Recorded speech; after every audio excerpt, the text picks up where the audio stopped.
Voltamos com o vídeo de FAQ. Para quem não conhece, perguntas e respostas, já faz um bom tempo que eu não trazia esse tipo de vídeo aqui no canal, onde vocês perguntam na aba da comunidade, nas fanpages, eu venho aqui e respondo aquelas dúvidas, não as que tem mais like, mas as que mais me parecem difíceis de serem respondidas, perguntas mais específicas e que também outras pessoas, obviamente, têm. Vamos lá, com mais um vídeo, começar com a primeira pergunta do Tayuri Polesso. Desculpa se eu falei seu nome errado, teve 6 likes. Pepe, seria uma boa para o mercado a fabricação de processadores soldados diretos na placa-mãe, como ser uma alternativa viável para diminuir os custos de produção e, deste modo, fazendo o preço do produto final ser menor? Por exemplo, um i5 e um H310, levando em consideração que a maior parte dos usuários não fazem upgrade apenas de processador, mas sim com a compra do kit da placa-mãe mais CPU. Isso é um fato. Eu vejo muitas pessoas que falam assim, Lucas, eu vou comprar uma placa melhor porque eu penso em longevidade. Aí passa 5 anos, ele não troca o processador porque vem a nova geração melhor, mais rápido, e os CPUs da antiga geração não caem de preço sempre, especialmente os Intel.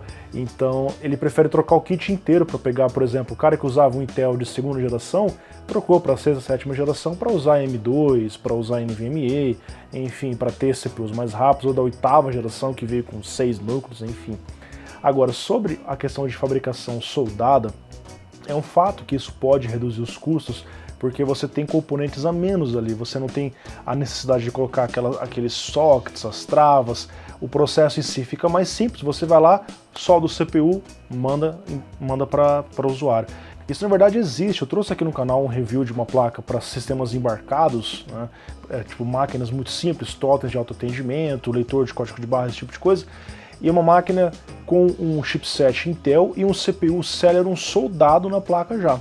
É uma proposta interessante, que deixa a placa bem compacta, não tem um cooler ali, é só um dissipador passivo, então fica extremamente silencioso, mas fazer isso em larga escala, assim, para usuários que gostam de personalizar suas máquinas, eu acho que é inviável, né?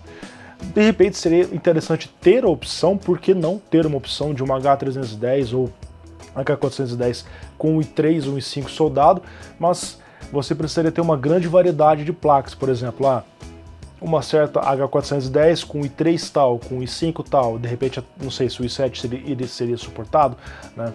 Então, dificulta um pouco as coisas, não sei se seria muito comercial esse tipo de coisa, né? Mas existe e acontece, por exemplo, nos consoles. Um console hoje nada mais é que um PC com os componentes soldados. O que é um PlayStation 4? É uma placa-mãe AMD com um CPU AMD Jaguar e uma GPU AMD GCN soldada. É basicamente isso. Eles conseguem reduzir os custos também porque a produção é em larga escala com aquele mesmo hardware. Isso tem a ver com uma próxima pergunta que eu vou responder de um outro usuário. O Guido fala assim, aí Pepe, tudo certo? Eu queria saber como identificar a corrente ampere de um MOSFET, uma placa de vídeo, sem ter que ser o de alta, de baixo, se no datasheet dos MOSFETs diz 80 amperes e outros 120 amperes. Acontece, o Guido, nos datasheets eles informarem às vezes 2 ou 3 tipos de correntes, porque depende da temperatura de operação e se tem um dissipador. Por exemplo, se você pega aquele famoso MOSFET OnSemi 4C06N de várias placas-mãe e até placas de vídeo, eles informam um tipo de corrente quando você está usando um dissipador e sem dissipador. E sem dissipador, o tipo de corrente é bem menor. Por quê? Conforme aumenta a temperatura no MOSFET, o fornecimento de corrente é prejudicado, ele cai. E é por isso que você precisa levar em conta a temperatura ambiente e a temperatura de operação com a carga que você está trabalhando. Isso é uma coisa difícil, mas é mais fácil você identificar isso através de um teste prático com a câmera FLIR, que é o que eu faço nos meus reviews de placas-mãe aqui, ok? Bom, sei que a resposta foi meio superficial, mas é um assunto extremamente complicado e acho que pode ser uma base para você ir em diante com os seus estudos. O Pietro falou assim, qual é o limite da evolução atual de processadores e GPUs? E quando a litografia chegar a 1 nanômetros, tem como ir além disso? Já temos um substituto para o silício? Eu ouvi falar que existe um substituto para o silício com um nome bem confuso, eu não lembro agora exatamente o nome, eu vou deixar aparecendo aqui embaixo, mas existem estudos que realmente 1 nanômetro seria o mínimo possível para que não haja eletromigração, para que consiga haver um chaveamento nos transistores ali tão pequenos. 1 nanômetro é uma coisa absurdamente pequena, É incrível o que os caras conseguem fazer. Por exemplo, a TSMC está hoje fabricando ali, estudando e fabricando os transistores de 5 nanômetros, mas eles estão abrindo uma fábrica para transistores em 2 nanômetros lá em Taiwan e já estão fazendo pesquisa para futuros transistores em 1 nanômetro. Bem provavelmente que depois do nanômetro eles devem ou achar um outro material, acho difícil conseguir reduzir abaixo disso, dadas as características ali dos átomos do silício do material utilizado. Enfim, será que daqui a 10 anos teremos placas de entrada que ganhem de uma RTX 3080? Se você compara uma placa como uma RTX 2060, uma intermediária, ela tem um desempenho superior em relação a uma 1070, ela é parecida com uma 1070 Ti mais ou menos, que é uma placa mais rápida que uma 980 Ti, que é uma placa mais rápida que ou similar a uma Titan X de 2015. Então, 4 anos para você ter um desempenho de uma placa high-end numa intermediária. Então, mais uns 2 ou 3 anos, uma placa de entrada vai ter o desempenho de uma placa high-end de um tempo atrás, né? Faz sentido isso. Vamos para a próxima dúvida do Gustavo. Ele fala assim: você acha que o preconceito das pessoas em relação às placas de vídeo da AMD é justificável? Olha, eu não sei exatamente se existe um preconceito das pessoas, mas quando a gente olha para trás, a AMD ela tinha dificuldades para concorrer com a NVIDIA. Eu até fiz um vídeo esses dias no canal explicando um pouco da história da concorrência da AMD com a NVIDIA, eu vou deixar aparecendo aqui no canto. E ali eu mostro para vocês que até um certo ponto a AMD conseguia responder à altura e tinha vezes que ela lançava as coisas antes. Por exemplo, a R9 290X, e em seguida a NVIDIA foi e lançou a 780 Ti, né, que era uma Titan mais barata para competir contra ela. Aí em 2015 a AMD lançava ali a Fury X, que conseguia brigar contra a 980 e a 80 Ti, mas depois de um tempo, cara, a gente viu que o segmento de placas high-end ficou assim só com a NVIDIA, né? Em 2016 só veio as Polaris de entrada, em 2017 vieram as Vega com alguns problemas, não tinha estoque para comprar, então demorou muito tempo para a pessoa ver um tipo de concorrência. Talvez as pessoas ficam com essa sensação que high-end hoje é a NVIDIA. Ainda é. Agora a gente espera com as Big Navi que a AMD traga alguma high-end competindo contra uma 3080.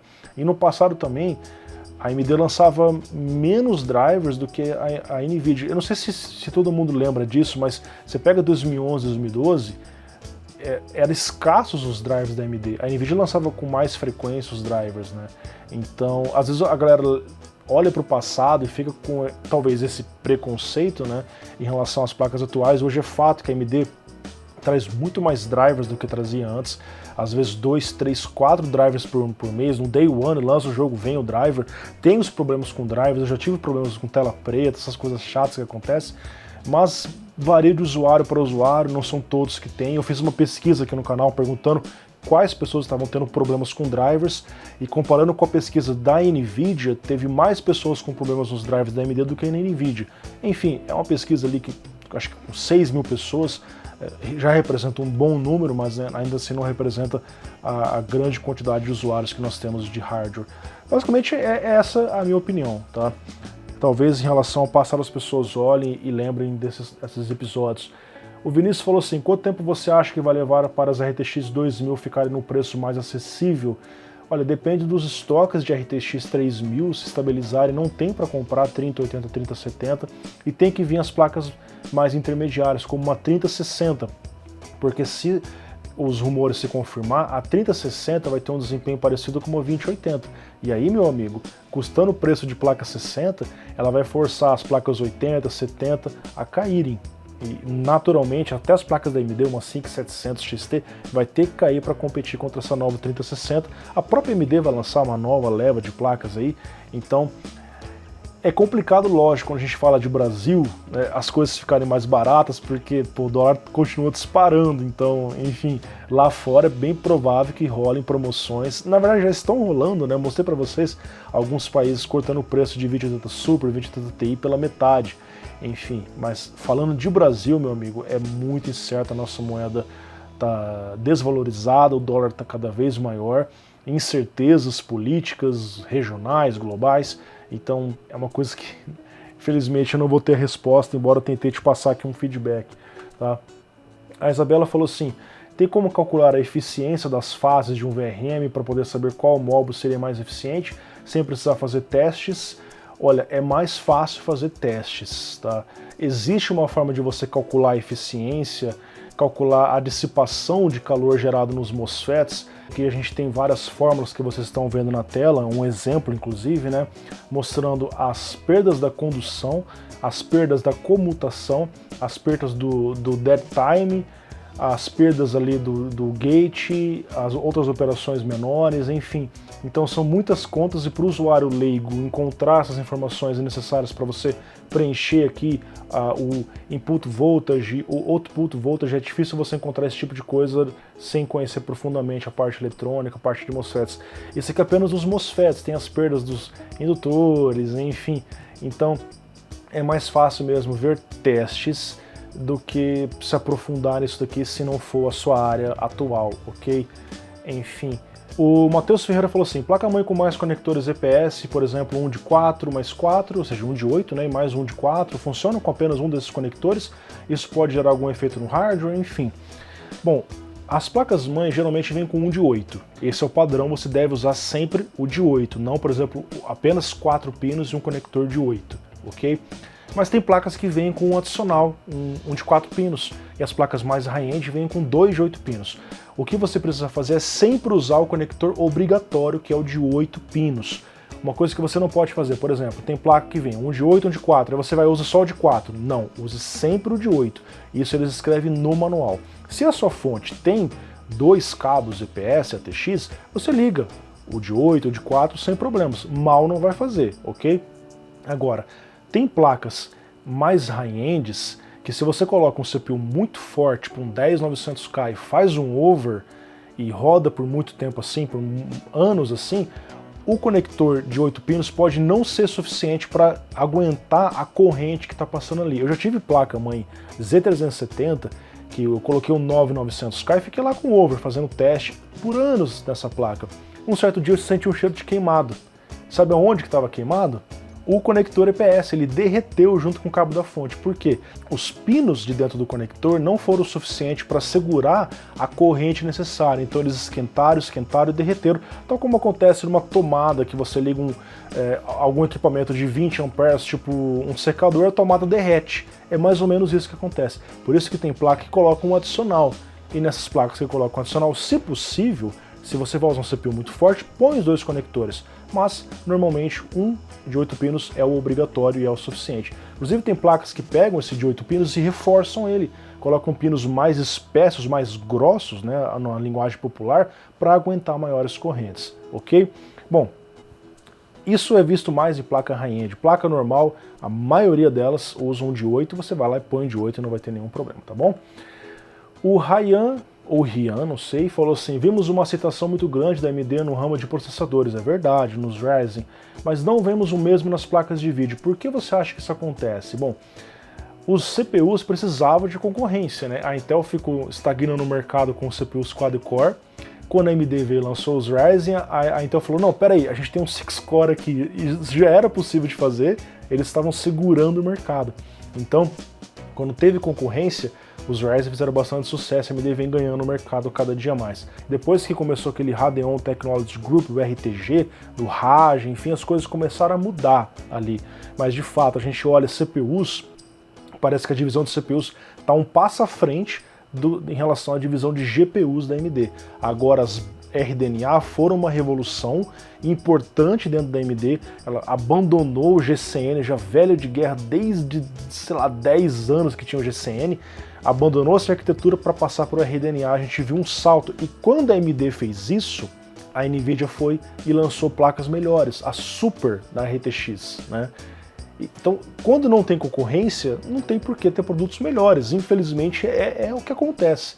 Então depende da AMD mudar esse cenário, tal como ela conseguiu mudar nos CPUs, trazendo CPUs inovadores, com mais núcleos, forçando a Intel a subir os seus CPUs com mais núcleos e mais threads, como a gente vê hoje, 8ª, 9ª, 10ª geração. Isso pode acontecer, já está acontecendo com as Navi, onde a Nvidia foi lá e lançou outras placas super, que ninguém conhecia, nunca existiu essas placas, justamente para concorrer contra essas novas Navi que estavam chegando por aí, ok?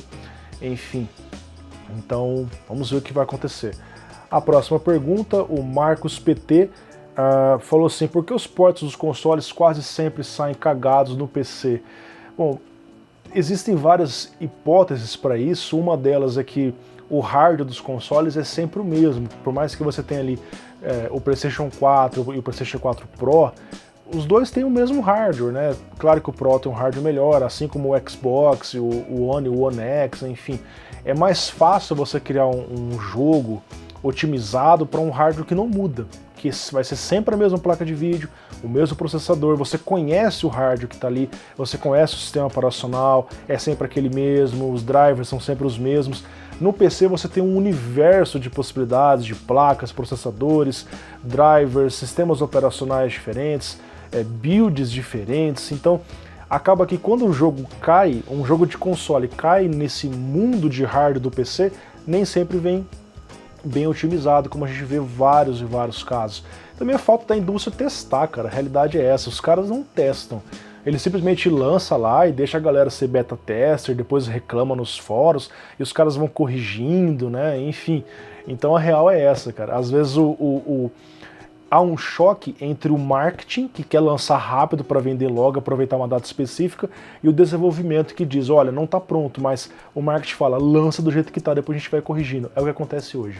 Não é como antigamente que os caras lançavam um game e eles precisavam que o game estivesse 100% redondo porque não tinha como atualizar o game depois. Hoje em dia não, tem internet, todo mundo tem acesso, show de bola, lança do jeito que tá, depois a gente vê se vai corrigir ou não. Cara, tem vários e vários casos assim. A galera do PC aceita, né? Pega o jogo, tá quebrado, vamos corrigir, vamos correr atrás de tweaks, vamos ajustar isso aqui manualmente, né?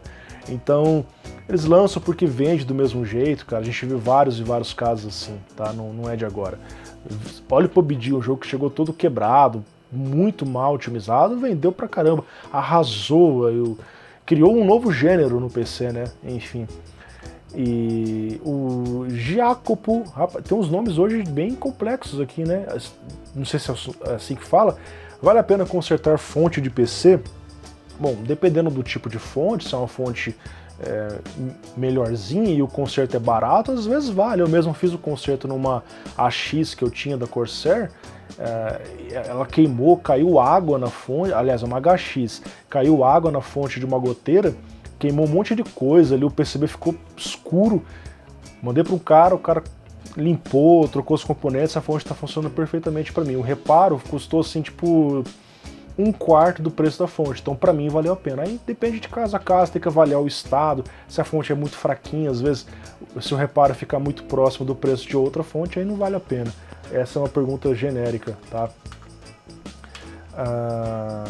Pessoal, nós temos mais algumas perguntas aqui, mas o vídeo está ficando muito longo, eu vou deixar para um próximo FAQ, tá bom? Então, caso vocês tenham gostado, deixa o seu like, deixa o seu comentário, deixa suas dúvidas aqui nos comentários, quem sabe ela aparece em um próximo FAQ. Um grande abraço para vocês, até mais, patrocinadores na descrição e fui! Tchau!